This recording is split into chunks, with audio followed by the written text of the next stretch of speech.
డబ్బు ఉంది, ఆస్తి ఎట్లా అడిగినప్పుడు ఇవ్వాలి.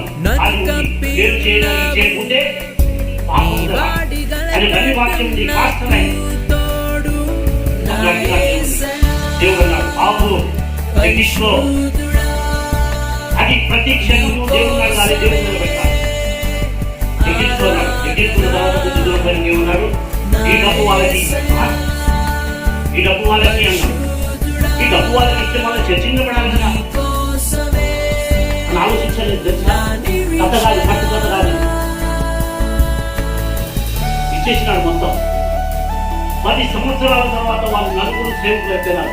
చర్చకు నువ్వు ఇచ్చిన డబ్బు మేము సరిగ్గా వాడుకున్నాం, మేము ఎన్ని కష్టాలు మమ్మల్ని నడిపించినాడు, ఆపుకున్నాడు, మేము చెయ్యినాము, మేము అక్కడ వచ్చిందే మేము డబ్బు కొరకు తెలుసుకున్నాం.